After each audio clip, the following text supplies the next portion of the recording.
The logging of California's giant redwood trees is a big job.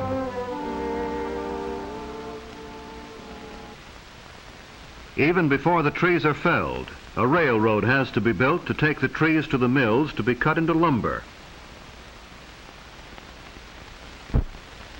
Surveyors lay out the lines that are followed by the railroad. The ties and the rails are laid even before the trees are felled. The X means that this tree will itself be used in moving other trees as soon as they are brought down and cut into logs.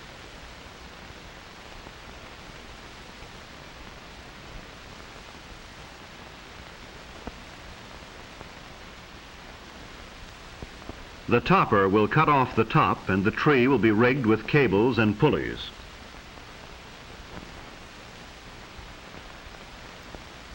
For most people, a job like this would seem too dangerous, but then logging is a hard and dangerous work, and these men take pride in their strength and courage.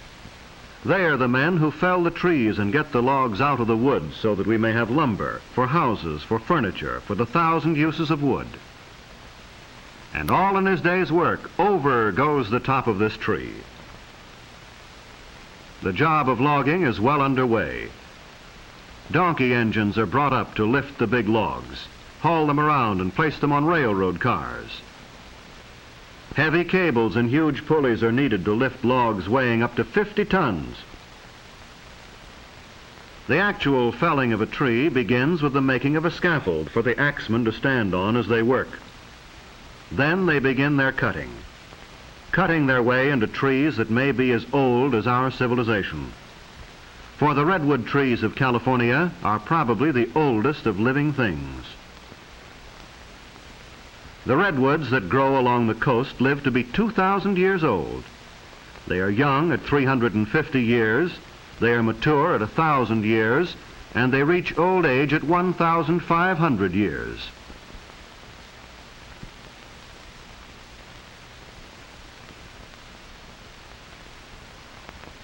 All of the world's history since Christ was born could have occurred during the life of perhaps one of these redwoods. But just as the tree itself is able to live through centuries, to live even through forest fires, so when the axes, the wedges, and the saws bring it down, the lumber will last for many, many years. That is why it is very valuable as lumber. Insects and fungi do not hurt it, and it actually resists fire. So the saws keep working and the axemen bring the tree down, figuring the fall carefully so as not to hit other trees and splinter the wood. When the cutting is finished, the men get away fast from the base of the tree as it falls, for sometimes trees twist or fall in a way not expected. But usually they fall just as the axemen figured, and sometimes the axemen figure very closely, closer than one would imagine. So down they come, some of the world's oldest, biggest, and tallest trees. Trees that grow over 350 feet high. Trees that may be over 20 feet thick at the base. Trees that are so big that more than 20 houses can be made from just one tree. But don't think these giants are being completely destroyed. Many of the oldest and the biggest of the redwoods are being saved. Parks with thousands of acres of redwoods are set aside for our enjoyment.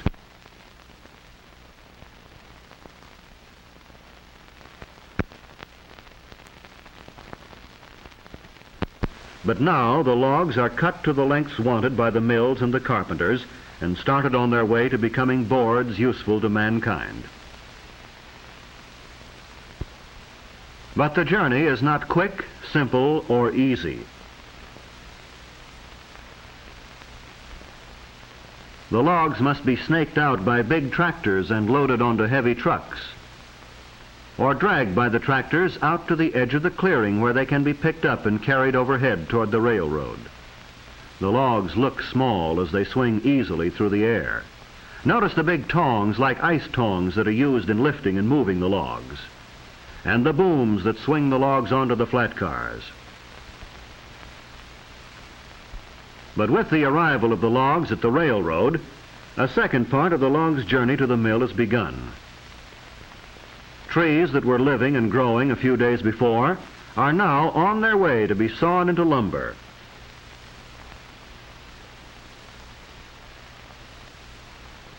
These coast redwoods are used for lumber, but there is another species of redwood which is not.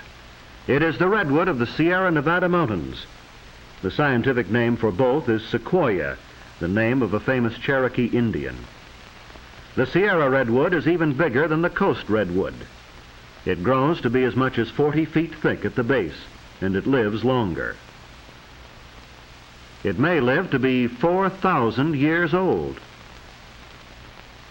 Redwoods are today native only to California and a small section of Oregon. But thousands of years ago, they were to be found throughout Europe and Asia. They grew in countries that are now cold, but were at one time warm. Places like Alaska, Iceland, and Greenland. Their history goes back millions of years to the time of the dinosaurs. But here at the sawmill, the redwoods are just big logs that have to be unloaded into the mill pond. And the straight arm that is used in football is found here to be simple and efficient. Train load after train load comes to the mill to meet the huge demand for redwood in this country and abroad. The demand for a wood that will not rot, that termites will not eat, that fire cannot easily burn.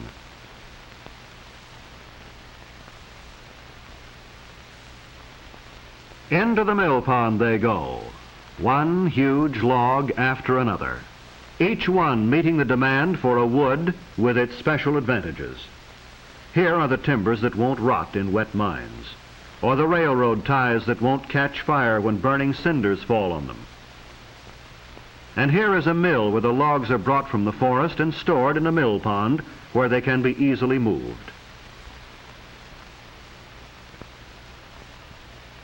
As fast as the mill can cut them, they are floated over to the conveyor belts and brought up into the mill.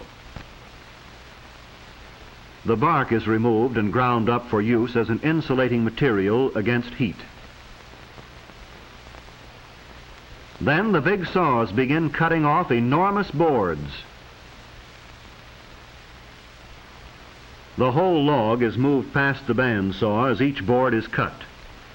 The log moves back and then comes forward for the cutting of the next board.